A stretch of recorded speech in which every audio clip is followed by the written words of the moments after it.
Ani dargaggeessa umuriin koo 20 keessa, garuu waa qalbii na qabatee na yaachisa akka jaarsaa. Utuu gurguddoonni jiranii dubbachuun anaaf hin malu. Gorsummaan guddoo irraa bareeda isaan anarra caalu. Jedhee of dhowwuu yaalus dubbichi yoom na teessise.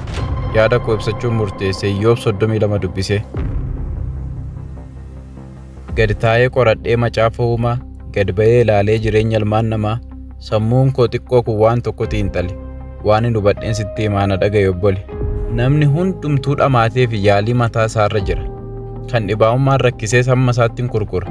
Inni araadaan of miidhees hin teenye abdii kutatee, inni hojjechuu jibbees inuma fiiga buluuf kadhatee yookaan hatee, kaan hirriban quufiin ka'ee waan barfateef of komachaa, inni yaadate kan nagaan na bulchite nagaan na oolchi jechaa, utuu lafti hin bari'iin hiriirri taaksii guutee, inni dafee hin deebine nyaata harkatti baatee, haga konkolaataa argatutti aduu sanaan gubachaa, bakka hojii yeroo ga'us dheekkamsa hoogganaa baachaa, amma dugdi citee diimatutti bakka tokko taa'ee, ajaja raawwachaa ola abdii miindaarra kaa'ee, akkasitti bakka hojii isaatti dadhabaa oolee, isa achitti hin xumuriin manatti fuudhee galee, kan guyyaa walqixa halkan taa'ee hojjetee, isumaa boqochuuf ciisu lafti sila bariite. Kaan dhaabbatee barsiisa, inni kaan hin barreessa, kaan alaa fidee gurgura, kaan immoo ni ijaara, kaan dhukkubsataa yaala, inni kaan ba'aa jala. Inni tokkon kasasa, tokkotti murteessa, inni tokko hojii mukaa, tokko hojii sibiilaa, inni kaan warshaa keessa, kaan immoo biyya alaa, tokko seera eegsisa, tokko daangaa kabachiisa, tokko hoogganaadha, hojii toora qabsiisa, tokko lafa qotee soorata argamsiisa, tokkos lafa qotee albuuda adamsa, tokko tekinooloojii faana fiigaa oola, tokko artistiidha, tokko tajaajilaa, tokko kophee qulqulleessee, tokko konkolaachisee, tokkos seera cabsee, hiyyeessa boossisee, tokkos jira doorsisee, inni kaan immoo ajjeesee, hunduu kan dhama'u galma tokkichaafi, kaayyoon hojii hundumaa maallaqa argachuufi. Jireenya namaa keessatti iddoo olaanaa kan qabatte, Waaqayyoon qixxaattee gooftaa kan jedhamte, maallaqa, eeyyee maallaqa. Waraqaama sanatu nama roobsisa dafqa, ishumaaf jedhee namni dhugaa haqaaqa, obboleessa isaa ajjeesee jalaa dhoksa haqa. Kan namni hin taane jira maallaqa argachuufi, jireenya namaa dukkaneessa kan isaa ibsachuufi. Sobee garraamii fakkaata hanna karoorfatee, wayyoo haadhoo koo jedhee iyya ofii ajjeesee gatee, gochaa hamaa namoonni maallaqa argachuuf godhan keessaa baay'ee na gaddisiisanni waldaa keessaa. Isaantu maqaa isaan hojjete malee Waaqayyo keessaan qabu. Ittiin fayyita jedhanii waan meeqa cabachabu. Akkaaf maallaqni kun gooftaa jedhamtee waamamte. Baay'eetu bulaaf kaa ofirratti moosifate, ofii isaa gararraatti kabaja kenneefi, ishee malee namni naman ta'u jedhee mammaakeefi, in jaallata namni baay'isee maallaqa, gaafa ishee harkaa dhabe hundatuu isa jeeqa. Garaachi nyaata jedhee isayyuu guyyaatti 3, maatiinis akkasuma lafa barbaaddee fidi. Kiraan manaa ji'atti morma hudhee qabee, kaffaltii mana barumsaa kan taaksiin dadhabe. Utuu jedhu ammas baasiin irraan dhumu, haala jireenyaa jijjiirus boqonnaan hin argamu. Dhukkubniif dullumni irratti wal waamu. Akkasitti jiraatee ilma dhalchee deema. Ilmis dabara isaa gidiraan reebama. Kanuma jireenyi namaa jijjiirama hin qabu. Beekumsi baay'atus deebee yaaddoon dhabu.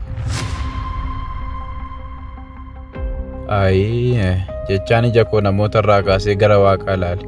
Inni yaada addaa isaaniif qaba namaaf dhangalli. Waaqayyo Waaqadha, Waaqa dhugaaf tokkicha. Eenyutu isa gorsa, eenyu isa qajeelcha. Inni hin dogoggoru, gargaarsa hin gaafatu. Dursee qopheesseera bakka namni jiraatu. Namni garuu hin hubanne, hubachuus hin barbaadu. Jireenyuma lafarraa fiiga, utuu dhukkubuu, utuu aaduu. Gaafan sana argadhe, gaafan kana guuttadhe, gaafas nan boqodha, hunda mijeeffadhe. Jedhee utuu birrii ari'uu itti dhufa galgalli. Guutee isaaf hin guutu, biyyi lafaa sagali. Maaloo al tokko dhaabbadhu jireenya kee ilaali. Dadhabbii keef bu'aa kee wal bira qabii madaali. Kanumaa kaayyoon kee kan ati uumamteef, kanumaa jireenyi kan ati dhamaateef, kanumaa humni maallaqaa kan nagaa siif hin binne, siinis haa ta'u nama kee kan du'an oolchine. Waan Waaqayyo siif yaadu hin hubanne taanaan, waamicha Waaqayyoo hin barbaadu jennaan, yoo isatti amantes waanuma lafaaf yoo ta'e, jaalalli horii keessa kee Waaqa caalee yoo taa'e, si caala namni gaddaniif hin jiru lafarra. Akkanaan itti fufnaan maaltu si baraara? Hin dammaqxu yoo ta'e dhumni kee gadheedha. Kun gowwummaa isa guddaadha. Carraa kana fayyadamii dhugaa tokko hubadhu.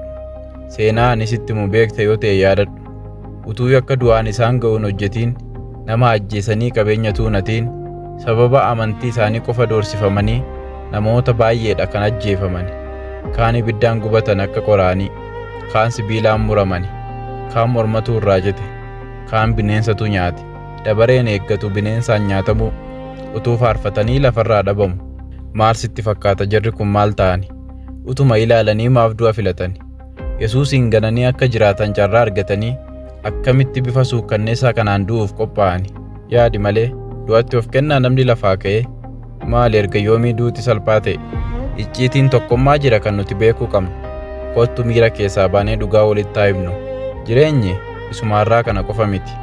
Kan bara baraatu jira du'a garasitti. Gaafa isa kana keessaa baatee isa sanatti galtu, isa waggaa 60-70 kana akka abjuuttidha kan yaadattu.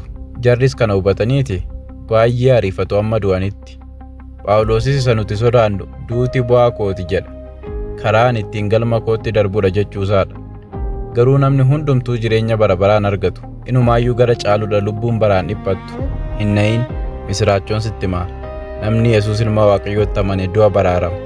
Cubbamaa mootummaa Waaqayyoof hin malle akka taate. Yesuus fannoo irratti du'uusaan cubbuu kee akka baate. Du'aa ka'uusaa garaa keetti amantee Gooftaa ta'uusaa afaan keetiin yoo beeksifte. Kanuma qofaan miseensa isaa taatee Waaqayyo wajjin jiraatta bara baraan mootee. Erga Waaqa biraa iddoo qabaattee immoo waan darbuuf hin dhiphatin maaliin dagattamoo? Haalli sodaachisaan yeroo si mudatu Abbaa jedhii waammadhu Waaqa siif birmatu. Waan Waaqayyo siif kenne kun gaadha jedhi. Biyya lafaa dulloomte maalan koora jedhi. Yaada kee mootummaa isaatti hidhisatu dhiyoodha. Kun ogummaa isa guddaadha.